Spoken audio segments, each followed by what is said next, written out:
Hi, you guys. It's Shauna and Jesse here for another podcast. We are at our little house down in Florida, our temporary, residence for the winter, and it is nice to be here. We started off cold, it's lovely and warm, and we now have a topic. Well, we did just also go to North Dakota. Oh yeah, let's talk about that quick. Yeah, and we had a fabulous time. So we went and taught at it's a 3-tribe head school in North Dakota with indigenous peoples, and it was an honor to be there and share a lot.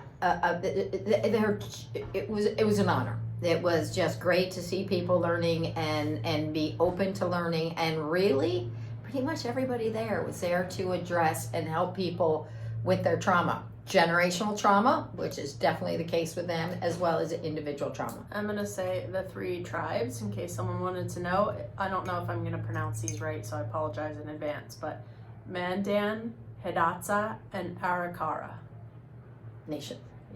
So there's those 3. So it was great. It was cold. But we were in an indoor, so heated indoors, so that made it better. And it was just the people really shined, so it was amazing. So this was one of our we have Therabarn was kind of one of the people that really instituted getting us there, and Holly is fabulous, and she brought us gelato. Anyway, so now we're going to get to our subject. So the subject we want to talk about is really, it is what spooking does for a horse, what getting to that mental place does for a horse, and how do we get back. One of the things we see here a lot, because we're at the show quite a bit here, and so we kind of, as we watch and talk to people, you can see that one of the big struggles is when the horse gets over threshold. There's no coming back. Yes, by and large, there's no coming back. Sometimes there is correction, which will maybe result in less undesired behavior, but you can see clearly the horse is not in a different state. The horse is, still doing it, but they have enough, correction or equipment or whatever to do it. So we could see that once they get to that state, though, things went sideways, a lot of times. You could see and hear people saying, once he gets lit up, I can't get him back. And so we know this. And really one of the things, it's a basic despooking. So the more we do despooking exercises, this is simplifying it to a certain degree, but it's the more we're helping them to deal with better neural pathways, to find their way back from this fight or flight, scary, unsafe feeling to a safe feeling. And we remind you, nobody wants to exist in that fight or fight place. So if we give them a path to come back from that, the stronger the relationship, the more we can bond with them, the more we have a relationship. One of the things too, and this was interestingly enough, it's in the Cavalry handbooks, in the U.S. Cavalry handbook, and it's also in one of the few indigenous horseman books that is being translated into Lakota, I think they said, or it's in Lakota and they're translating from, but they both said the same thing, but I can verbatim say it from the Cavalry handbook, U.S. Cavalry, and it was, if you raise the hand or your voice to your horse, you could be court-martialed. And they're going into the hardest, most spooky, scary situation there is. And they knew that they needed to be able to rely on each other, and that meant not creating any fear in there, but helping to keep them out of that fear place so they could process. So the gist of the Lakota book that they're working on translating, the thing that stuck out to me that they said was that if you want your horse to be brave, that's how you treat them. Yes, with kindness. And without a rough hand, essentially of any way, shape, or form. So, it really is. Horses tend to be what we call neophobic. They're afraid of things. They find new things, new sights, new sounds to be intimidating. Well, you think about pressure and release. We teach them to be masters of escape and avoidance, because all we're doing is say, avoid this, avoid that, pressure on, avoid pressure, avoid the, in all ways, shapes, and form. So when we can kind of activate the seeking mindset, which is a neurologic term, which is also just as important for their survival, we can do a lot to creating the good feels, the intrinsic good feels, endorphins, dopamines, and even oxytocins. So we pulled some quotes that we wanted to share with you and read a little synopsis and then kind of dig into a little bit more detail. Take it away. So the first one is, this is just little things to think about. The brain is not a vessel to be filled, but a fire to be kindled. And I think that we really we abide by that. Yes. We try to teach them and help them to have fun and enjoy things and to learn that they can trust us, and that builds relationship. It does. And I think, having my path with traditional training, I really had to wrestle with myself about whether or not I really cared about what the horses thought, because you really are entrenched in this mindset of this is the way it's done. You must teach a horse to go forward. That's how you avoid the bucking and the rearing and all this spooking, all those things. But at what expense? At the expense of their comfort in their mouth, at the expense of them getting spanked, spurred, all the things. And more so than the actual punishment is the feeling like you must run from something. Yeah, that the horses. You don't feel safe to stay there with them. Yeah. And I think and I want to kind of reiterate, I'm sure most people say, I love my horse. But your actions, would you do that to your dog? Would you do those things to your child? Right. Would you do that to your spouse? Maybe some would say yes. I'm just kidding. Some say yes. But would you use that to create a strong relationship? Horses are sentient beings. It's not different. I think culturally we have segregated them because we needed them for war. We needed them to go to market. We needed them to plow fields. And they're right, and they can be large and intimidating. So people use that excuse. Well, they're dangerous. Excuse if you want to call it that, but they are. It is a true fact. They can be dangerous, but they actually end up more dangerous. Yes. When we teach them that they have to keep one eye open, so to speak. When we have them in fight or flight, we are not working with and it's just slightly. Fight or flight can happen if I just start going like this to Jessie. Mm-hmm. She knows better because I'm talking through it and she knows it's an example. But if I just start doing it out of the blue, she'd be like, what is that? And it doesn't mean she just thinks immediate danger, but she's in that, I've triggered now that part of her brain. And I have a younger brother that he'll do stuff like that. Like he'll just come up to me and I won't even know he's there because I'm involved in some other conversation and he'll just start doing that. He doesn't do it anymore. No, yeah, he does. He does it every holiday. And I'm just like, stop it. I'm just going to strangle him. But see, it's that old, those old neural pathways that are quite but it's true. When we do that, we're activating that that avoidance. Even on a low level, we've still activated that part of brain. We've still rehearsed and we're setting and deeper entrenching those neural pathways. So what do we do? Oh, keep going. Another one. Okay, that author of that was Plutarch. This one is play is the exaltation of the possible. So I don't know if we're getting into that right now, but I guess we might as well. Okay. Play being part of a lot of what we do, and it's it's not like we're frantically running around the arena wild way saying, or frivolous play, but we might, right? But we might, right? And what may seem frivolous is really important for their mindset. Mm-hmm. And so this think about play. Does play happen? Is play joyful?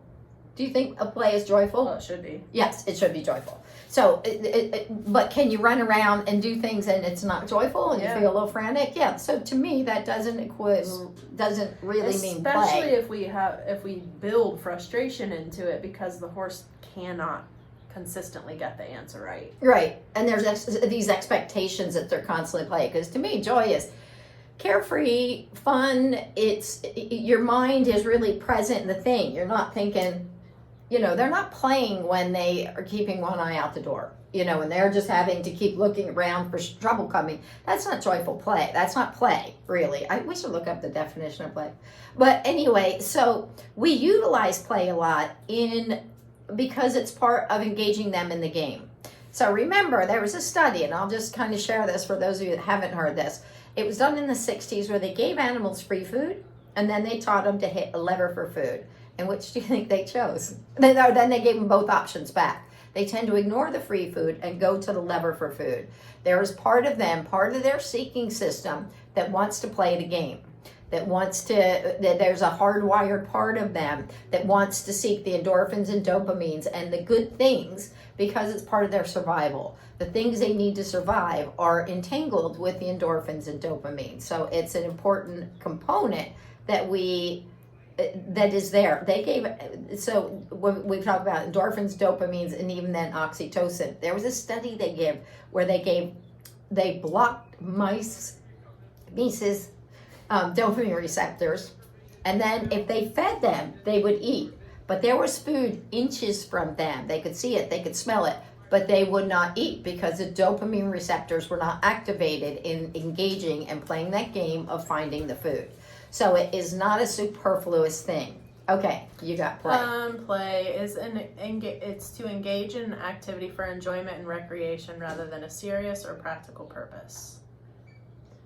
Okay. You don't like that? No. I don't either. 'Cause you can. I want to know the emotional mindset of play that makes it play from, because you can play a game and it can be, super intense. You can be showing your horse and you can be super intense versus just having a good old time out there without really worrying about if you win or lose or, you two are just together. So I think that sometimes when we consider that, we need to realize there can be a whole lot of tension in these kind of agendas. I got a new one. Okay. The emotional mindset of play is typically characterized by a sense of joy, curiosity, freedom from stress, openness to experimentation. I think that's a big one. And willingness to engage with imagination and creativity. It's a state where one feels safe to explore new ideas and situations without the pressure of immediate consequences, allowing for the expression and processing of emotions in a positive and flexible way. This is what creates problem solvers. That's way better. Send that to the printer. But it is, and that's much more what I think of the emotional component of play. It is, and this is what we see a lot. Horses that can be they can be active horses that are doing their job, but they can also be shut down in a way that they're doing what they're supposed to do. A lot of times what you'll do is we start introducing positive reinforcement. You see this in their free time. They start interacting more with things in their environment. They're smelling and investigating, curious, and it is very clear it's because there's a safety to let go of other things and just truly engage in whatever that thing is, and to engage in curiosity. I think we should read the rest of this. Key aspects of playful mindset are a positive effect of feeling happy, excited, and lighthearted about the activity at hand. Engagement, being fully present and focused on the moment of play actively participating. Flexibility is willingness to adapt, try new things, and embrace unexpected outcomes. I think that is so our horses. And that's resilience in there. As they start to experience positive reinforcement and play. Suspension of reality, using the imagination to create new scenarios and stories, not being overly concerned with the real world constraints. And acceptance of failure, viewing mistakes as learning opportunities and not being overly discouraged by setbacks. I think that's huge, because that is when we teach them to play. Because so everybody has their opinion about marine mammal training. At SeaWorld, all the animals got, the marine mammals, dolphins, whales, sea lions, walruses, otters, they got all their food each and every day, regardless of what they did or didn't do. They got all their social interactions, again, each and every day, all through the day, no matter what they did or did not do. yet we were trying to get high criteria. So how did we get high criteria? Why would they even do it if they could get all the food they wanted? It wasn't about the food. It was because we knew how to engage them in the game and turn it into play. And this is where we could get high criteria. We could get them trying new things without being frustrated. And so it is really an important part of training. An important part of life, if you ask me, is engaging in and being able to play and have fun and find enjoyment in the things that we're doing and asking them to do. None of them asked to be here, so we've chosen this. So when we make it fun for them and engaging and creating all the good feels, we get a far different outcome than when we're making it, we're braced against it, where we're, kind of not really, it's kind of a forced compliance. You know what I mean? They have a whole lot less choice than we might want to think. One other thing I wanted to read here that they have is stress reduction. Engaging in playful activities can lower stress levels by stimulating the release of endorphins and promoting relaxation. And then building resilience. Play allows individuals to practice coping strategies by navigating different scenarios and challenges without real-world consequences. And even if you do use it for more serious things, you can still make it. We all do, really. Yeah, you can still make it fun, like it's a game. Yeah. So whether it is teaching them to hold still for injections, or putting a halter on, or doing their feet, or loading on the trailer. Or a lead change. And then we move up to under saddle work, or, lead change, or showing, or, all the things, trail riding, whatever it is that you might want to be getting to with your horse. Remember, none of it is actually tricks. They're not sleights of hand. They're all behaviors we're teaching the horse to do, and typically none of them are their natural behaviors. So we've chosen this, and we can do it. We can make it fun and have it be so much more solid, yet teach them to be resilient and to be problem solvers. Resilient not in a way that they've dealt with hard things, but instead of looking at things and thinking scary, strange, or danger, they look at it and they think, what could it be? I'll figure this out. And we engage their curiosity. We engage their problem solving. So the neural pathway and triggering that goes into so many things. And that's where we say the basis of so many things is systematic desensitization and counter conditioning. It is a process of despooking them, whether it is getting them to stand still for being clipped, whether it's getting them to load the trailer, whether it's getting them to be separated from their friends, whether it's getting them to go to the ring and go by things they've never seen, whether it's getting them on the trail, whether it's having them jump a jump they've never seen, or seeing other horses doing things that they don't understand. All of that is some sort of desensitization where they can look at it and think and not feel triggered by it. It doesn't make them feel unsafe. Instead, they're like, okay, I'm observing this, but I am safe. I don't feel unsafe. And then if they do get startled, because startled is a reflexive response, it's not like we can change it. So if they do get startled, how do we help them? Because this is what we're seeing over at the show. Once they got startled, now their adrenaline is up, and we have what has been referred to as trigger stacking. Meaning, it's like when you're watching a scary movie and the phone rings. The phone can ring all day long. You can ring all day long. But when you have, you've been watching that horror flick, all of a sudden the phone rings and you jump out of your skin. And so that's kind of it. They have adrenaline piling up, and they can't find their way back to the settled, quiet places. So that's one of the skills we work on quite a bit in many ways, but we deliberately work on that downward transitioning, settling, the self-regulation, finding the neural pathways to get themselves away from fight or flight and back to that sense of safety. And I think so often people want to avoid going there in the first place because then they don't have to, like, I think if you can keep your horse out of it, it will never escalate. But if we don't teach them to practice it, but they can't practice it when they're already up here. Right. They have to practice it when they're just very settled and can think through it. I think that's a really key part of it. When Shauna and I were at, what was it, IAABC? Uh-huh. Conference, there was speaker, do you know, remember the name? No, I can't don't think know of his where name we're right going. now. Oh, yes. Steve White, Steve White, okay. dog trainer, police dog. He talked about the officers, when they were apprehending, they oftentimes would report afterwards that they didn't even hear their guns. Their own gunshots. Their own gun going off because they were in that place where everything's just adrenalized and they can't really calm down enough to think through those kinds of things. They're focused on something. And I think that's what happens with the horses too, when they get fixated on something that doesn't seem like a big deal to us. It's something over there in the trees, but it's a huge deal to them. And remembering that it is their reality. Mm-hmm. You know, that whatever it is terrifying. As much as we want to dismiss it or go, oh, it's not.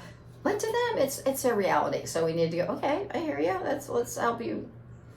How do we deal with this? But I think Jesse made a super good point. We don't start with this in an agitated state. We go, okay, let's bring our energy up a little and teach you bring it back down. So we start by setting them up for success. So they do it and those neural pathways start to form where they still can.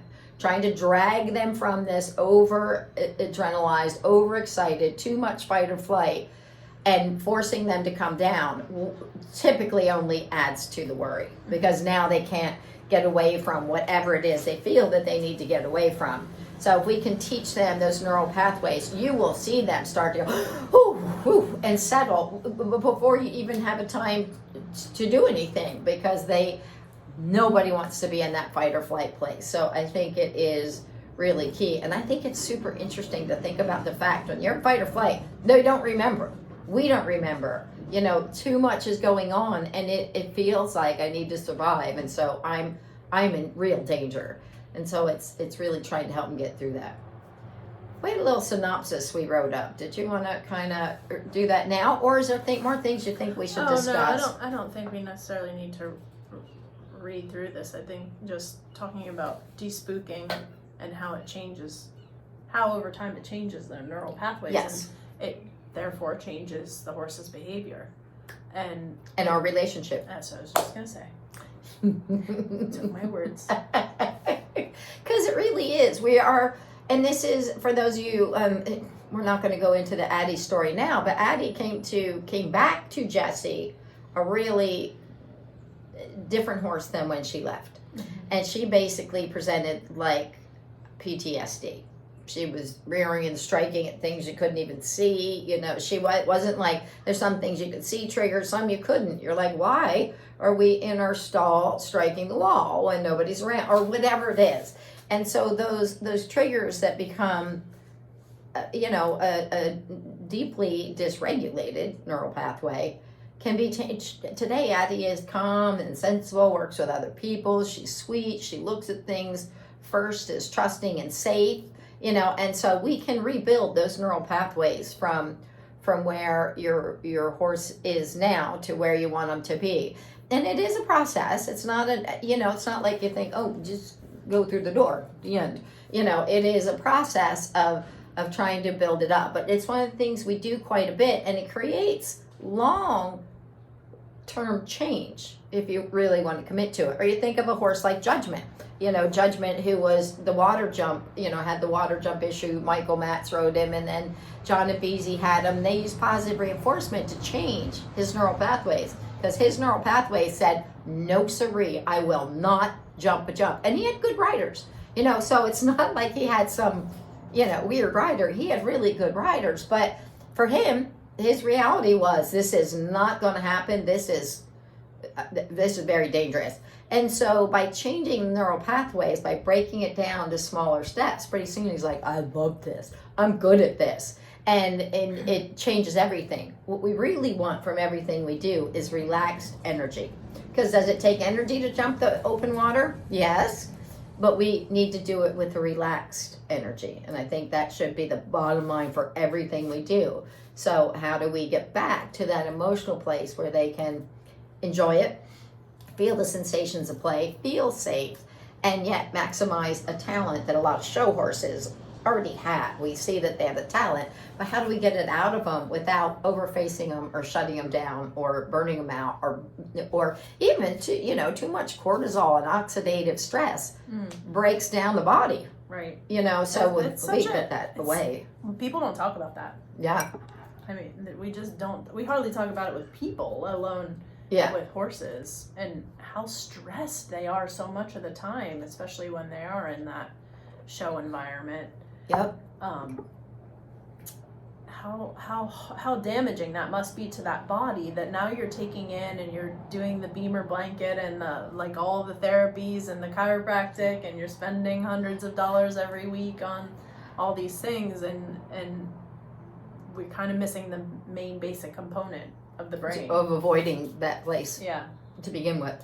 And so it really is, I think, and we always, people say, in even Western medicine, attitude is everything. That you need to not be worried, not be stressed, relax. And even if you have a terminal disease, the outcome is much greater for the person who is not stressed against it. And it's the same for everybody. The body, the brains are brains, and producing all that cortisol and oxidative stress and creating fighting and resistance because they don't know it or understand it. It's far different. So I think it's a key component if you want an athlete to last. The relaxation, enjoyment is going to help your horse to last as long as they can, really. Yeah, I mean, we go on vacation so that we can reset. I mean, Sean and I don't, but I'm just kidding. But you have to have those kind of mental health days, and I think with horses, we also need to have it in the training experience. It can't just exist in their time off during the pasture, but it has to exist with us present. Yes. If we expect that to change our relationship. That's a super good, because many people just turn their horses out. And you watch them just turned out and they're just standing there. Yeah. You know what I mean? They're not maximizing. And then you get on them, they're fresh as can be. But yeah, they haven't maximized it by necessarily running around. Maybe they're not out there with other horses. Sometimes even a herd of horses like, yeah. And then you put them in new pasture and like, wah! And so I think recognizing that, but it really is important that play is associated with us. And that helps us to know how they're thinking. But it also helps us to be more aware as we're teaching, but we want them to have that safety and that kind of focus with working with us, because we want the joy and the problem solving to be part of their training. So we need them to go, hey, great, you're here. What are we going to do today? It's one of the things that, when working with BZ Madden, and BZ said that what she loved about the positive reinforcement, it's in that first video, it's in the membership, it's, it's been out there for years. She said, finally we have a way to tell the horses yes. Normally when they're good, we don't do anything. We leave them alone. Now we're putting something in it that they value. And that really is a game changer, because now your horse goes, ooh, the training, there's something in it for me. Because what's in it for your horse to do a flying lead chain? Not as much, but what's something in it for them that they value, their perception of value, and that fun and that problem solving. And I think that is all a great way to go. And it changes what the training looks like. There was a horse that came to me, and he was heavily campaigned, and he's a little bit of a curmudgeon. I think he had some old aches and pains a little bit, and he was a little older, but he got sour about a lot of things that had to do with ridden work. Well, pretty soon you started, and then undid it. Said, okay, let's do relaxation, not looking for anything, and then built it up back to working and jumping. But when you pull out the saddle, he now started nickering. He didn't even know it was for him. He'd go like he hoped it was. And that's what we want, is a horse that's hoping that they get to do that and get to be a part of it. I thought somebody's coming. It's just leaves. So I think that is... so that's one of the things we really want to work towards. Yeah. So let's talk about what we would do if we were trying to help a horse sort through their spookiness. Yeah, I think, and again, in the membership, we have tons and tons of despooking exercises. And sometimes we're working on despooking them to gotcha. Okay, or- but let's say they're brand new to positive reinforcement. Okay. What would you Okay. start? What would you start with? Okay, but I just want to finish this one thing up though. Yeah. Even though it may look like it's something you're like, I'm not going to do that, they're not going to see that, they can become generalized where they start learning new things, new sights, new sounds, or an opportunity for reinforcement. But with a brand new horse, what we would really start to do is slow things down and bring clarity. Clarity tends to bring relaxation and a sense of safety, because the uncertainty of not knowing can oftentimes create I don't know, and we've seen it over and over. It really tends to activate that I don't know what's happening, so I'm ready for fight or flight, because again, all we do is pressure release, teaching them to be experts at pressure release mostly, so they're ready for that. So Or they're thinking, I'm a good boy, or good girl, Yeah. and I just don't do anything. I So I don't know what totally- the answer is. yes, and we see that a lot, and people like, oh, he just isn't food motivated. Or he He's doesn't is fine. like it. Or he Yes. doesn't He doesn't want to touch a he target. doesn't feel like it today. Yeah. Or all those we've never had a session with our horses where they didn't feel like it today. Right. So but yet you do see a fair share of horses have learned, because mostly we've said we'll tell you what to do and when to do it and how much to do and what you're going to eat and what you're going to do, what kind of saddle, what kind of friends, what. So we've kind of controlled everything. So one of the ways they've kept themselves from being corrected or using the aids is to wait until they're told what to do, knowing the answer, knowing what to do when they feel the aid before the aid, the pressure that was part of the training process, is to know how to avoid it. Like, here comes this, I can do that. And so now they will oftentimes, and when you watch people, they mostly correct their horse for unsolicited things, in the traditional world. If your horse starts in there like, stop, come here, don't, we watch it all the time. And so, but that's how it's been, that's been what we've had. So a lot of times horses think, I just stay here until I'm told what to do. And then you say, can you touch a target? And they're like, and it can be kind of clearly not what they want to do. You can see some worry in that lack of clarity for them. So even though we're trying to bring it, they're like, I don't know what's happening, so I'm not going to. So sometimes what we're needing to do is open up that horse to realize we want you to have a voice. We want an active participant in this. And for a lot of people, a lot of traditional people, that can seem quite scary to think that your horse is going to maybe say no, or that your horse is going to tell you something. But you know what? We have tools to change that.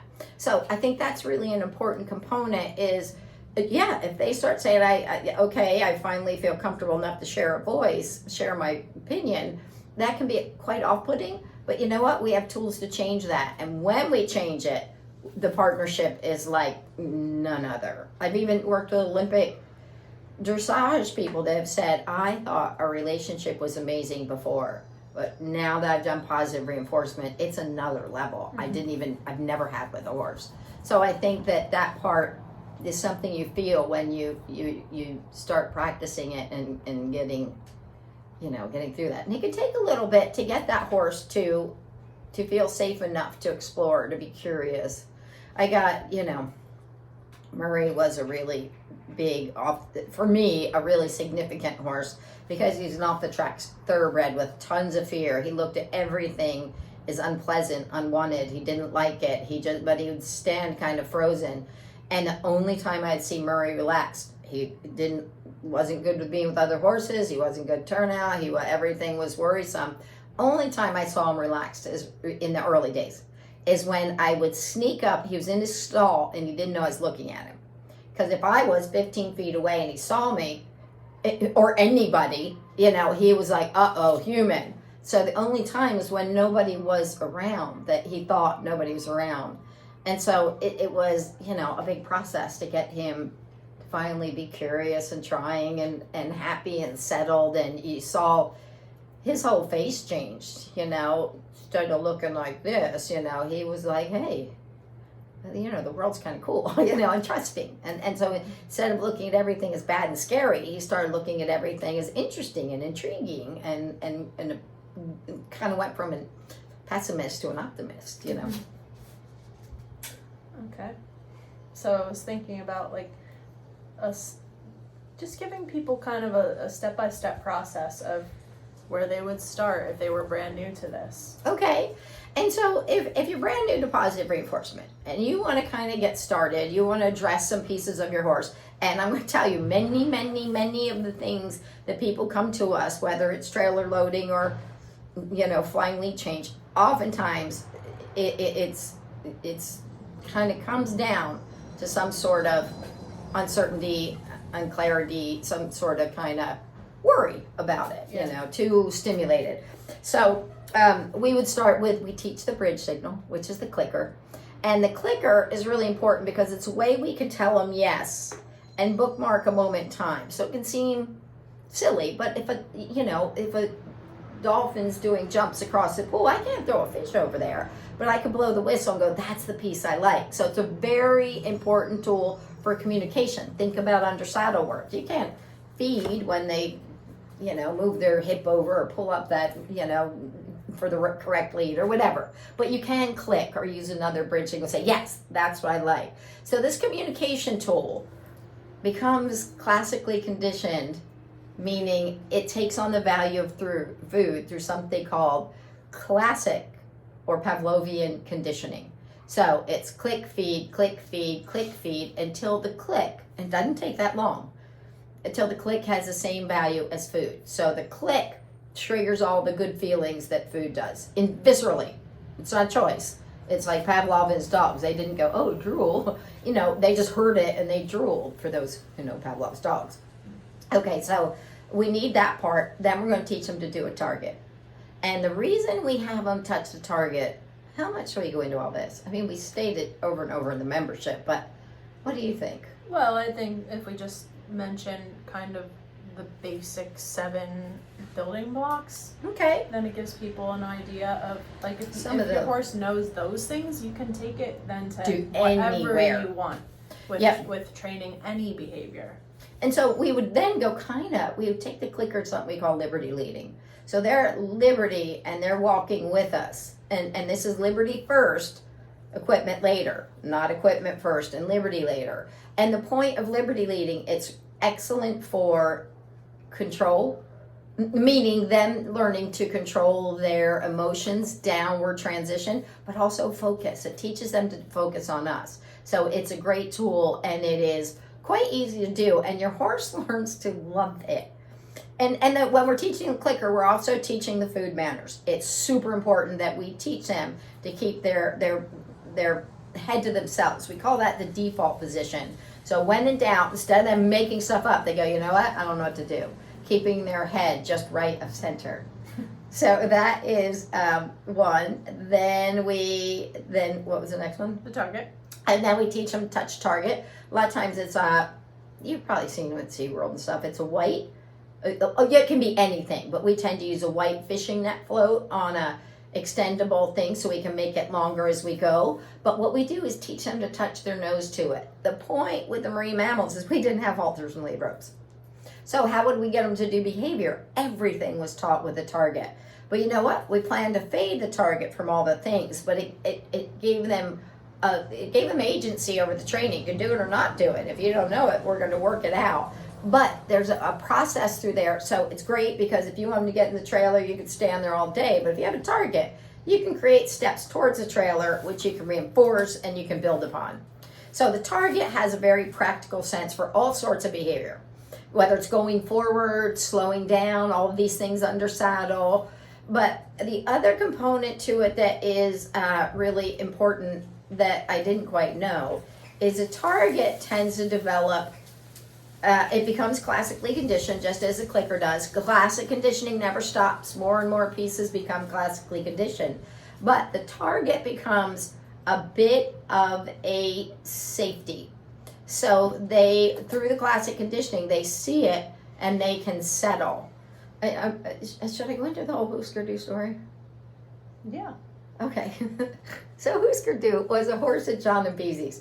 And this, he didn't he was one of their clients' Grand Prix show jumpers. He was a really good boy. It was the man owned him at the time. Then he went on to somebody else in the barn, but he was just a really good boy. He was a solid citizen, didn't, have any struggles, but we had decided, since it made such a change in their personality and in the ring, when we did the clicker and the target, John Madden said, do whatever you want. I don't care, because I get a better athlete regardless of what you're teaching. So I'm sure it's because of the endorphins and dopamines flowing. By the way, this has been the most, when I read the book, this was the most significant story to me. Okay, and I love that, because I think a lot of people go, huh, and even I did at the time, because with the marine mammals, the training starts and it never stops, and they don't come in with all this trauma. They just wear beachies or whatever, and so you have a much different emotional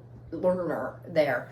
But so Husker Du, then he learned this, months ago at a show in those tent stalls, and I didn't do anything more with him when we got home, because he was such a good boy, and there were other projects, we maybe were working on or trying to figure things out as we were all learning about how to put the positive reinforcement to horses. And then one day, Husker Du was out in paddock, and what he would do, and this never happened before, and as I know, it never happened since, he was out in the paddock, and when they go to get him, he'd flag his tail and run away in what looked like panic. It didn't look like play. It looked like, he was scared. He'd run away, and then you'd go to leave, and he'd rush the gate, like, wait, take me. And you go, okay, I'll get you. And then this cycle just went on and on. Now, all the grooms said they tried all day long for 5 hours. They tried to get him to come in. Nobody could catch him. At the end of the day, I said, hey, we could try the target and the clicker. And they said, well, he hasn't done it in months, and we never did it here. And we have tried buckets of food and buckets of carrots. Carrots and buckets of food, which back then was like sweet feed, because that's how long ago it was. So very appetitive and exciting food. And they said he won't take the food. So I doubt it's going to work, because the food's not doing anything. And herein lies a very big misconception. It feels like it's all about the food. You're missing something. It may be in the beginning, but we help you to turn it more into that game. But so as I go up there, just like they said, he ran away. And so I watched him, and I could see the panic. You could see this wasn't casual play. And he was still at it 5 hours later, which he wanted to stop this. And then I knew that they said when I would turn to walk away, he would come running. So I turned and, walked away like I would normal. I didn't creep away or anything. I just turned and walked away, and I was watching, and I could see him come running, so I clicked. And so now I turned around, and he was sitting probably 20 feet off or something. Not relaxed, but he wasn't running. He was just this big, giant Santino looking, pose at that point. And I held the target out and said, target. He dropped his head, walked up, touched the target like normal. He didn't jig home. He dropped whatever had him over his fear threshold for hours that he did not want to be in. The target erased it. He just, all of a sudden, he was back. And so whatever it was, it snapped him out of that cycle of the neural pathways and too much energy, too much adrenaline, and got him back to thinking and calm. But keep in mind, he wasn't taking food. So it wasn't the food. What was it? It's the classic conditioning. But the target becomes a very important tool for that. So, and we talk a lot more about, classic conditioning. There's so much more to learn. We talk college courses, so we could go on and on. Okay, and then next we tend to work on the stationary target, which is teaching them to hold on a target, and then we build duration with that so that we can send them to a target, whether it's in their stall and we just send them to the back from outside, or it's in the trailer and we say target and they go load up and hold on, or it's in their paddock. But teaching them, or we put it in a cone and we'll use a handheld target in a cone, for ridden, challenges we might be working on. But one of the things that's really important about it, leaving us and going the stationary target, really important, because they need to learn, they can work away from us and we're still working together. But one of the biggest things there, it's the first place we typically teach duration. So now we start giving them the concept of I hold this behavior until I hear a click. So at first they don't know, like I did the thing, and this is a little bit of a, a artful process, but pretty soon, like, oh, I get it. And they just hold on the target, I'll look around a little bit. And what we have found, that duration tends to be a concept that they get. And pretty soon, they will build duration on many behaviors much, much easier because they get the idea, hold the behavior till I hear the click. Can you give examples of that?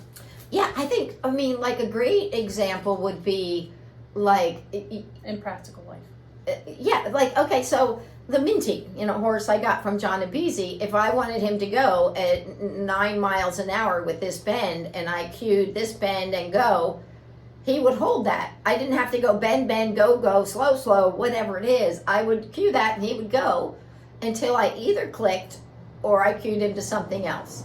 Just like, a right lead canter. You pick up a right lead canter, he should hold it no matter which way you bend unless you cue something else. So it becomes really important for them to learn to just keep going with that behavior and understand that the bridge, the clicker, will tell them when the behavior is done. Did you have something to add to that or a particular behavior? Does that help? We could another example would be the cross ties. Oh yeah, just excellent. Standing relaxed in the cross ties. And that's, and there, because there's a lot of examples. You kind of forget though, because people will forget that they're like, he just won't hold still, and you're like, you need duration. So duration is a big part of all of these things. So, a horse in the cross tie, they may be busy. We don't want them to be worried. We're going to work it out so they're doing it calmly and clearly and relaxed. But then we build up time. Well, pretty soon a baby horse like, I've been here long enough, and they get busy. We want them to be able to stand quietly in the cross ties or being tied or wherever it is, or holding still for mounting on a stay, a ground tie, whatever it is. We want them to be able to stay and hold that until we let them know of something else. So we'll start with, getting quieter and less movement, but pretty soon with the clarity becomes more relaxation. And that's where that bringing the clarity really helps them out. Yeah, another example too is just thinking of in the barn is when you're at feeding time. Yeah. When the horses are banging and carrying on, pawing at the door, or even escalating into even dangerous behavior. Yeah. You can send them to a target or just ask them to stay settled. Yeah. And keep their head to themselves so that you can go in and put the food in, and you build up duration with those things too. Or the farrier. Yeah. Another thing, whether trimming and having them just hold still while all the things happen. So there's lots and lots of examples, but a lot of times we start with it with the stationary target is a really easy way to get started. The other thing that we work on, which kind of is a we go next oftentimes to the stay, teaching them to stay in one place. It's if your horse cannot hold still, then I wouldn't expect them to hold still for a lot of things. Yeah. So the stay is a very fundamental concept that we want all horses to get it. I just stay here in the cross ties. I stay here for the farrier. I stay here while you go get something. So being still is an important component of even things like putting on a halter. If they're all active and busy, that's not, somewhere that's going to be problematic. But if they learn to kind of slowly and thoughtfully participate in it, the stay is a way that we start to teach them to slow down and do a little bit less. There can be some art form to this too, depending on if you have a really busy horse. Sometimes just saying stay forever is hard. So we might use little bits of stay and build up duration with the stay to get it clearer, but without, trying to make it so hard. Babies have a hard time with stay at first. Yeah. And then we have sending to targets. What would you use this for? Sending to targets we use for a lot of things. So, like I said, we might use them for going into the trailer. Send them to a stationary target. We might use it for separations at the gate and say, everybody get to your targets. Let's make some space here. We may use it for teaching A to B's. Okay, I think explain better separations at the gate. Okay, so if you have a bunch of horses together, in the marine mammal world, all of our horses, all of our animals were in social groups. So when we came up, we have a whole bunch of dolphins together, and we need to go, okay, everybody hold, so I can separate out the ones I want to work with decorum, and not having them rushing the gate. Now, there's, that might not be, ideal for everybody to do, but it's a way you can do that.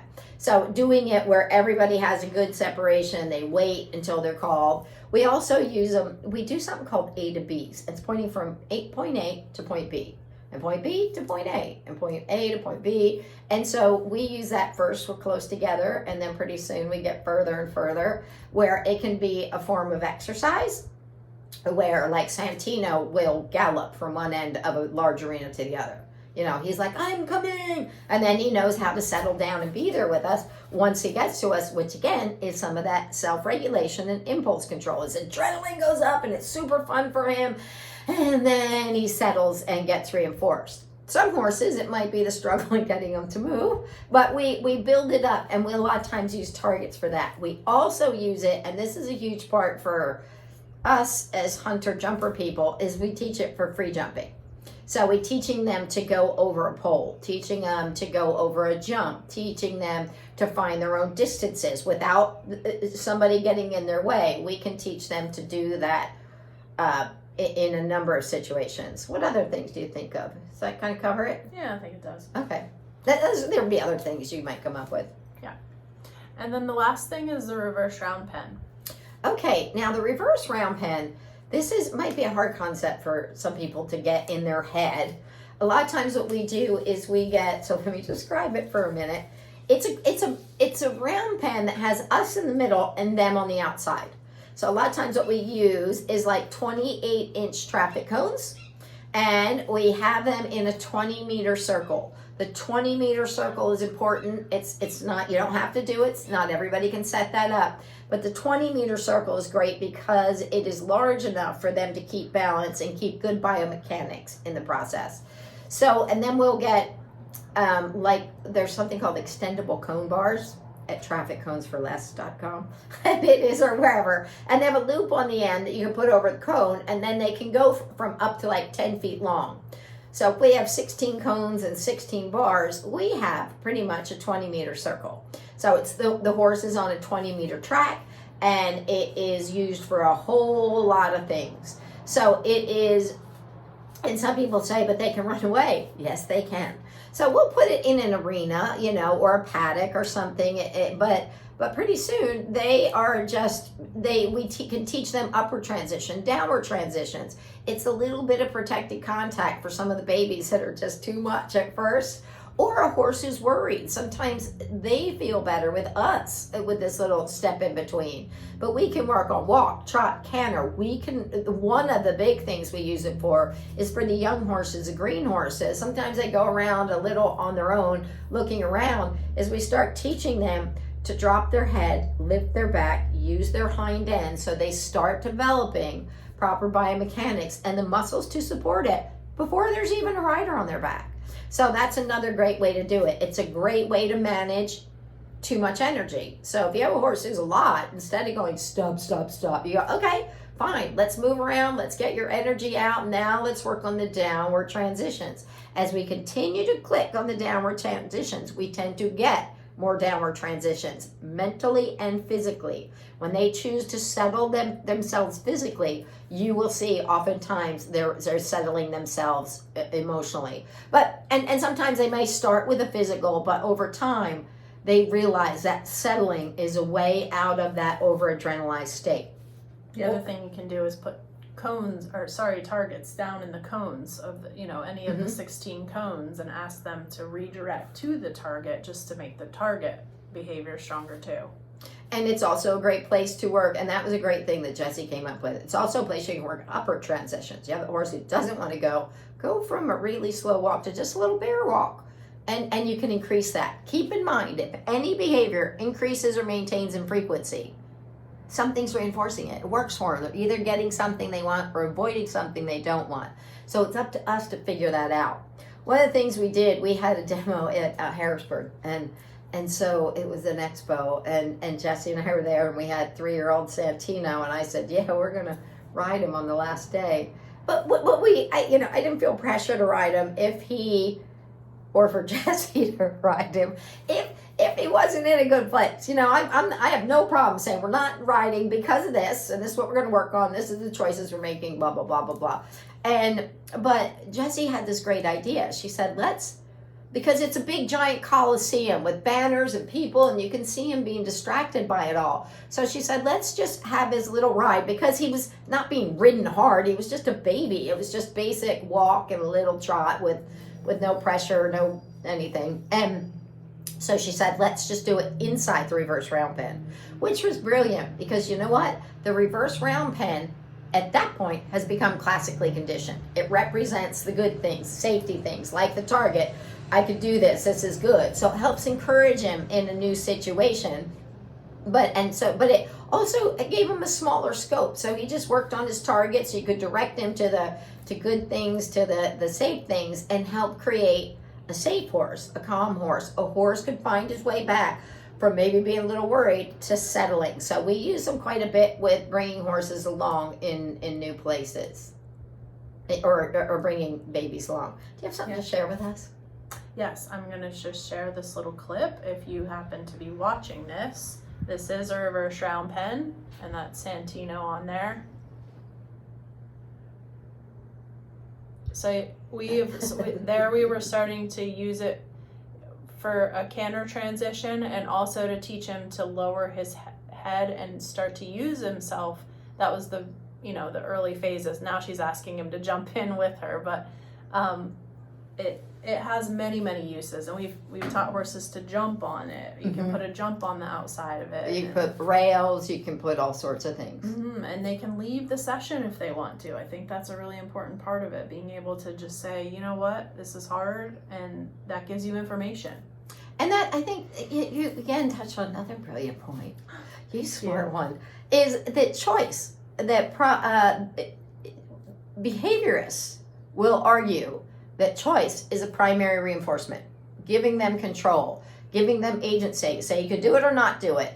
We have found it emboldens them, and it definitely makes a more confident and problem solver, somebody who comes up and starts thinking through it. So giving them choice kind of mandates that they have to come up with the answer on their own, which creates the problem solving, the free thinking, but yet we work on teaching them to pay attention to us. It doesn't mean it is willy-nilly whatever you want. It doesn't mean it's only for silly things. It is all science, people. It's backed in science, and it's a really powerful tool. And it's exciting to see that the horse world is beginning to truly understand more about the behavior. We didn't make this up. The behavior that helps horses, and how we can help them to be more motivated, and really kind of helping us to understand them further. Okay, now let's bring the whole thing home then. If you have a horse that's really spooky, how do you use these things to help them to practice a way to help them have self-regulation? Yeah, and I think that this is a really good answer, because it's not like I said, like you say, oh, I taught him to go through the door. You don't go just self-regulate.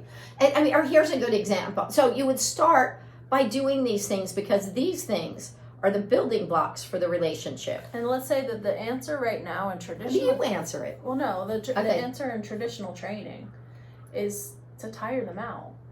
Or to use equipment. Yeah, or equipment, right? So they have no choice but to do the correct thing. But that doesn't address their emotional state. None of it changes their emotional state or their neural pathways. In fact, you may be making those neural pathways much stronger. Because now if they're, they can't do it because they're, tied down or whatever the things are, then they're doing what they need to, but their emotional state may be worse because they don't have choice. They can't get out of it. They feel unsafe. And it can move into something called flooding, which can be we want to desensitize things. Oftentimes, some of the tools that are used and relied on with traditional training, people will often mistake learned helplessness as desensitization, when in fact, a lot of the things we do can actually create sensitization, making a horse more reactive, more triggered, and more unsafe. That's Addie's story. That's how that happened to Addie. Nothing was done intentionally or maliciously. They thought by adding this and this and this, I'm going to help her learn to cope with it. Instead, it did the opposite. It actually sensitized her. Till she was aggressive. And keep in mind, like 99.9% of aggression comes from fear.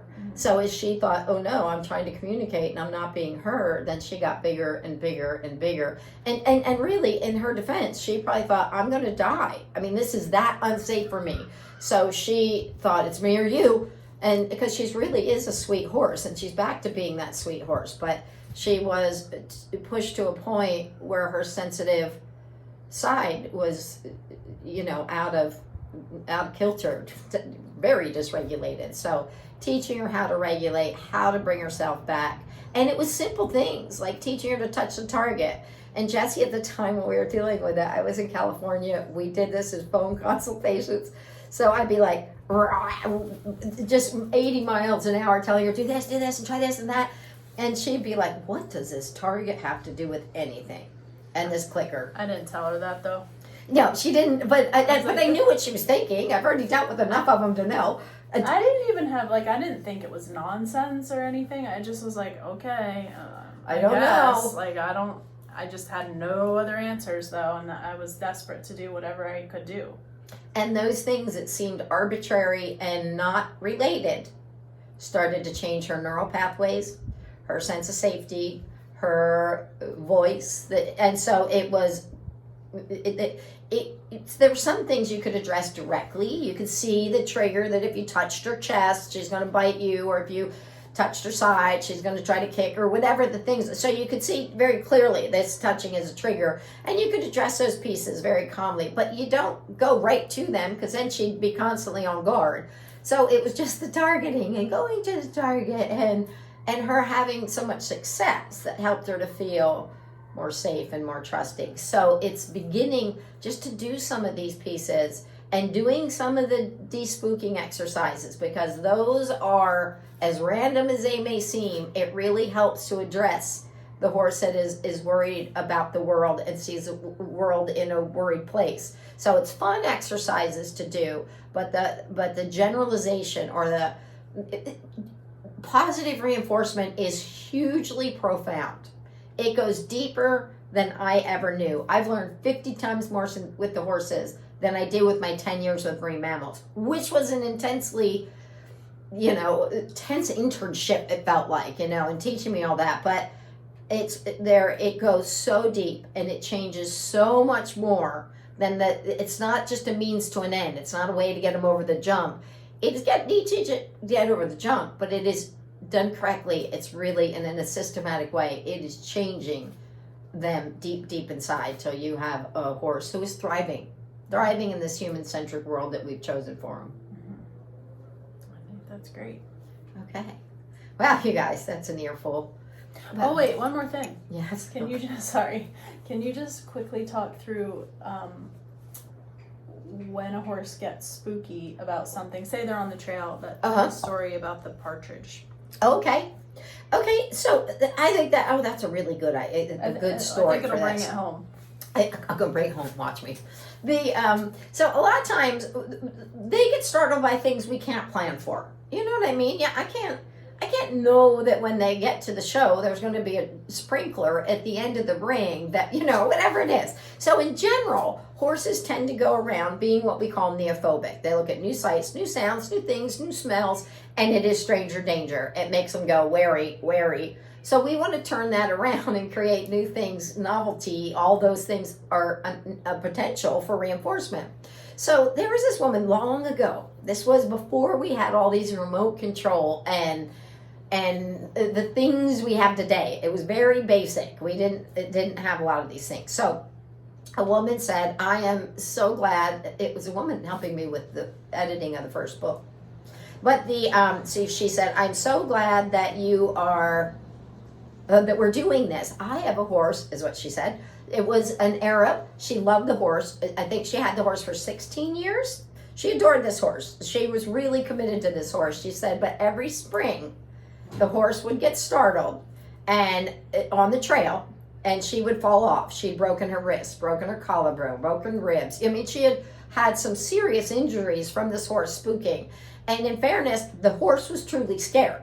That's the horse thought, I got to go. So I said, okay, this is what I do. This is way back early. And so I said what I do.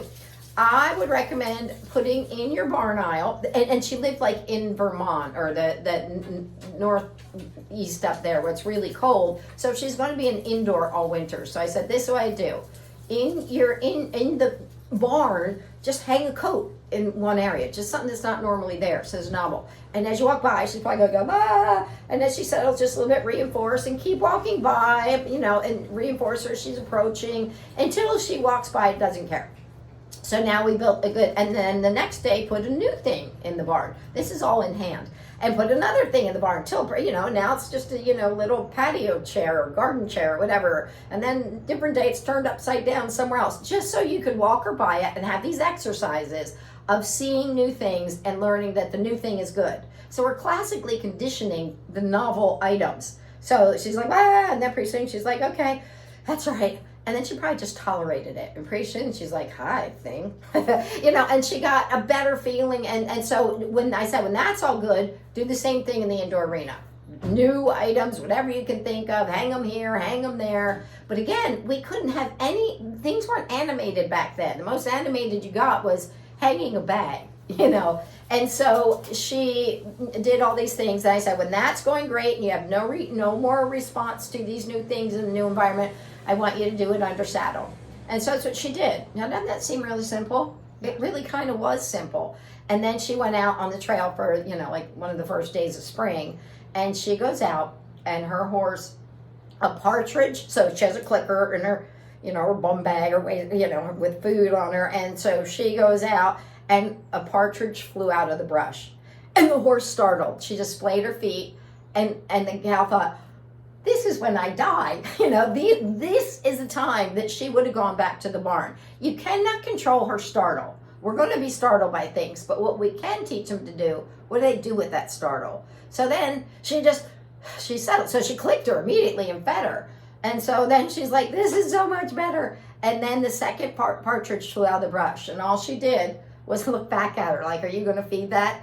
So while she couldn't, nowadays, we have remote control and things with sensors and eyes, and she says remote control, she means like cars or just things that you could use to help desensitize a horse. Yes, you could do things, you can animate things more, because we couldn't then.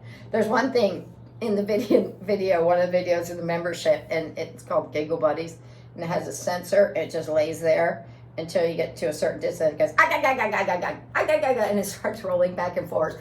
It's terrifying for horses. So we build up to that. But then you didn't have any of that. So now by teaching these inanimate objects, she generalized to realize instead of just being on edge and thinking, I'm out, she just went, oh, startled. Okay, and she could self-regulate. She found her way back to relaxing and being able to be okay and continue on. So we can change those things through some simple exercises, So it could be varied, but I'll just leave it there. I could keep going. So positive reinforcement is super powerful, and we can use it for training your horse anything, which is the name of the original book. Yes, and we're working on a new book.